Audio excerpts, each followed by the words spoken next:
a mile. Stop for Leesburg. All right. I did not realize that you're not muted when the phone is in operation. Anyway, hello everybody. We are heading down to our Brandy Station tour. 6Q and the Bear. We're calling Slight that, of left course. onto All right, US gotcha. 15 I get south. it. I Signs get for it. Leesburg. I get it. Yes, we're going to Brandy Station. Continue on US 15 south for 6 miles. Seriously, lady. Always interrupting. I get it. I hear you. We're going to Brandy Station to tour the St. James Church part of the battle. Mike Lentz, 6 Questions. Of course, you know him from the show. And Tracy Bear, licensed battlefield guide at Gettysburg. And both of them are certified guides down at Brandy Station. You know both of them from the show. They are giving the tour today. And I'm looking forward to it. I was able. Good morning, Barbara. What was I saying? Oh yeah, looking forward to it. I was looking at manifest for the tour. It's let's see. There's a lot of people on the tour whose names I don't recognize, which is nice. And I think this is the perk of Gettysburg, is that it enables people from Gettysburg. And I usually shy away from drives that long, especially if I'm making them in a day, but I didn't really realize that until yesterday. But regardless, it's you know, if we come to an area near you, it might be an opportunity for you to easily come to one of our tours, which we don't always, you might not always have that to come up to Gettysburg, because like, you know, like I just said, it's 2.5 hours away. That's something that should require some planning for most people, I think. For me, it certainly would. It'd be like, well, where are we staying? I'm staying at least one night because I don't want to do that in one day. And, you know, so I'm sure other people are like that too. As I now am, as Lewis Trott said the other day, on the slippery slope of life here, heading towards 50. Yeah, you know, I'm less impulsive than I used to be, which I guess is good, but I actually miss that because life was more exciting then. You know? What's that? Life gets more exciting with each passing day. Love is either in your heart or on its way. Don't you know? What is that? Young at heart. Yes, that's it. I want to be young at heart, even though my body is breaking apart. But anyway, how are you all doing this morning? I can't believe there's actually 20 people in here at 7:45 on a Saturday. That is cray-cray. Let's see. Grant says Mike the firefighter. Oh, right. From the dream. 6 Questions says, Tracy and I are in Chambersburg waiting for you to buy us gas. Oh boy. Hold on, let me turn around. I'll be right there. Dragoon says, good morning, team. Good morning, Dragoon. How are you? So yeah.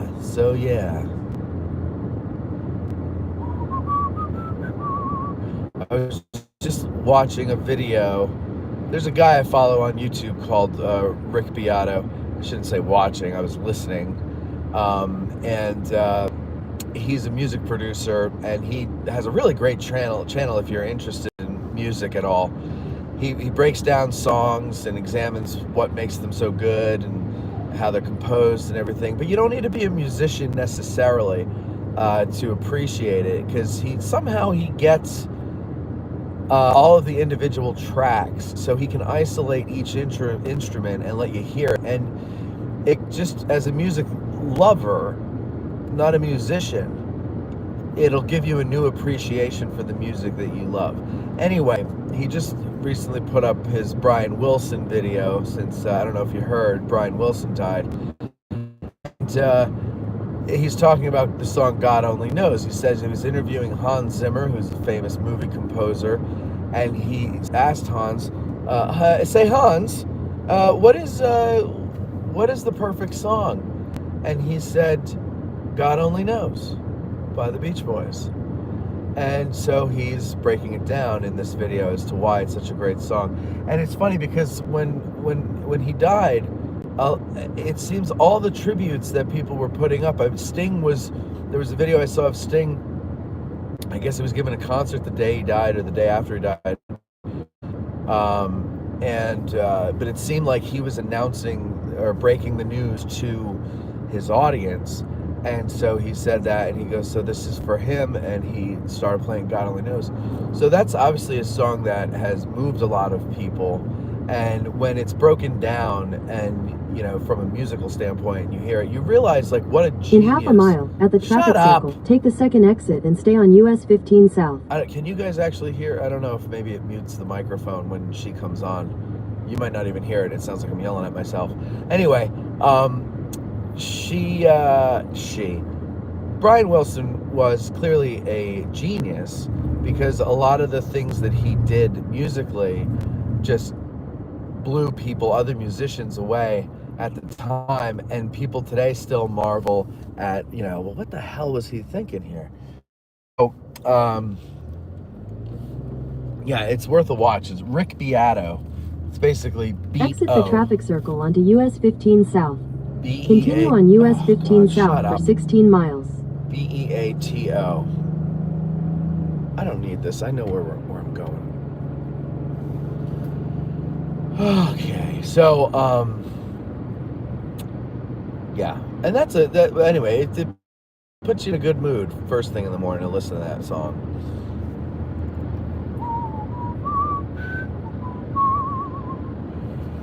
Hey Debbie, how you doing? You're just leaving home now? Kind of close there, Deb. Kind of close. SKM said hi. Hello, SKM. How are you? Dogface. Good morning. Dragoon. Rick Beato makes me realize how much musical talent I don't have. Oh, no joke. And it's funny. Like, the first thing I wanted to try to be was a professional musician, and I think of, like, you look back at these guys who were teenagers and in their early 20s writing these songs. Growing up listening to them, they were always older than me. Even when they were young, they were older than me. And, so, like, to me, it was like, yeah, well, you do it long enough, you get good. These guys, like, when I was their age, I wasn't inventing anything. I was, just mimicking. And these guys were inventing. Now, granted, especially when you're talking about the musicians of the 60s, that was they always say revolutionary time, but it was an evolutionary time for music. It was really evolving. There was a lot of innovation and experimentation going on. I guess, drugs helped a lot of that. But, they were creating this whole new way of doing things. And when you look at, like, say, the Beatles and their early stuff, and they're these simple 3, maybe 4 chord, major, minor, nothing spectacular type of stuff, chord structure-wise. And then you look at their later stuff, and it's like classical music on acid. And it's like, what the... Obviously, it was drugs, but, like, everybody was doing that. And Brian Wilson and Paul McCartney had, like, a friendly competition, with, I think it was Paul heard Pet Sounds, and he's like, okay, well, I'm going to do Sgt. Pepper. And, both of those albums are considered, among the greatest. To me, Pet Sounds has the hits are what I like on Pet Sounds. To me, for me, it's not listenable from beginning to end. Sgt. Pepper is. I can listen to that, every song, from beginning to end, know all the words, love that album. But it was inspired by Pet Sounds. And so you have to at least respect Pet Sounds for that, if not for the music itself.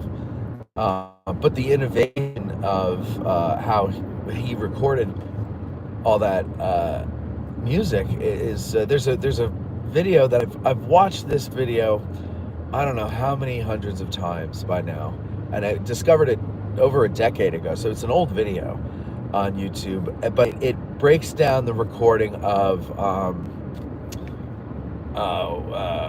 "Wouldn't It Be Nice," which is my favorite Beach Boys song, and they're breaking down the recording sessions. They're it's like the outtakes and just chatter between Brian in the producer's booth and the band in the studio. And the band, it wasn't the Beach Boys. I'm sure a lot of the older people in the audience know this, but for any younger people who give a shit, it wasn't the Beach Boys that were playing on that album. It was the Wrecking Crew, they were known as. So Glenn Campbell was part of the Wrecking Crew. Hal Blaine was one of the drummers in the Wrecking Crew. And Carol Kay, she was a bassist, and she's been, and the Wrecking Crew played. There's a reason why the music of, let's say, 65 to 70 sounds the same, no matter who does it. It's because the Wrecking Crew was the band. They were the band for Sonny and Cher, Sinatra, the Beach Boys, the list goes on. And even people you don't even really know. Anyway, so you hear Brian, now these are Hal Blaine's a jazz musician. Some of the cello players and the pianists, they're classically trained and everything like that. Carol Kay was a jazz bassist. A lot of them were jazz musicians because it's hard to make it as a jazz musician, but it was easy to be a session musician. It's good pay. So a lot of these guys did this, and pop music is dumbed down music, so it was easier for them to do. But then Brian Wilson gets in there, and he doesn't know how to write notes out on a page or anything like that, but he's got all this in his head, and so you hear him, he's they start playing, and then it gets to a point which to anybody else's ears is like, oh, that sounds good. He's like, no, and he stops him, and he's like, no, it's not that, it's bop, bop. You were doing bop, bop. It's like bop, bop, or whatever. And it's just fascinating to listen to, and how it all comes together. And then when they had the music done, which they took months or weeks to do,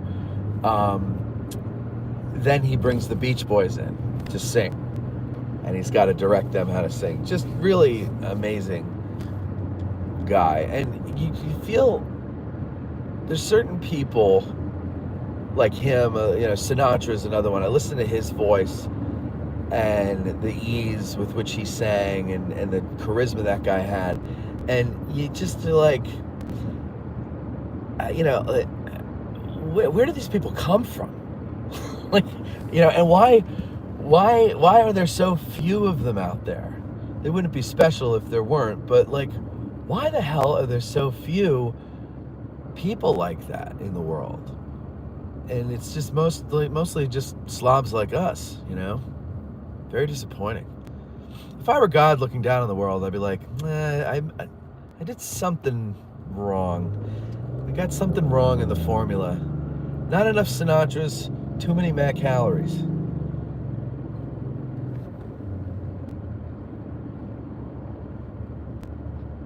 Barbara says, I've seen comments from several artists saying that song was perfect. Yeah, it is. It's just and it's just a beautiful song. It's what a beautiful melody, nice sentiment. Debbie, yes, she stopped to grab. See, I left early because I knew I had to stop for breakfast and water and gas. Needed gas too. Can't have the gas. Grant, thank you for the petrol money. Dragoon says, in honor of his Pet Sounds, of this Pet Sounds conversation, you need to play Sloop John B on the way home today. That's a good one. Is that on Pet Sounds, Sloop John B? I thought that was an earlier song. They had a lot of good songs, Beach Boys. I never really appreciated them until the last couple years. Well, it was until I saw that video about God Only Knows, and then I was like, wow,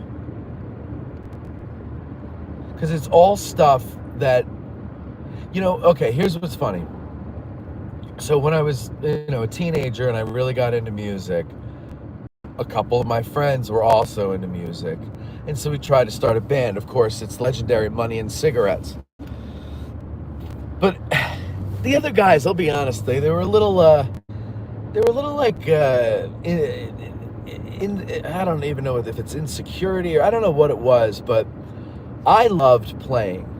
It made me feel good, and I would escape into whatever we were playing. And I remember one time we were at a practice, and we were doing, it was Born Under a Bad Sign. And I was doing a solo, and it was just, I was really getting into it. So it was going on, right, for a while. And finally the other two stopped, and they're like, Jesus, such an egomaniac, and blah, blah, blah. It's like, it's so long, it takes so long. And I'm like, first of all, it's a practice. Secondly, that's how you get good. You practice. We can shorten it at the show, but like, you don't just do things as they are. You have to like open your mind, and you have to let things go. And out of play, it comes good moments that you can actually do something with. Playing in a creative space, playing, I don't mean playing like playing an instrument, but I mean playing like having fun, fooling around, is where ideas come from. Because your mind is open, you're at play. And that's where you get the good ideas. When you sit down and you try to write a song, or you try to write a script or whatever, it's never going to be good as it would be if you had done it out of a playful environment or situation. Or at least that's how my mind works. So I remember, like, everything that I tried to do that I just thought was a good creative idea, they saw it as some form of self-aggrandizement. Now, being objective about the whole thing, I was the singer, I was also the driving force behind the band, and I also played the keyboards. Well, we were surrounded by bands who were with only guitars. So there was something, a little unique about us.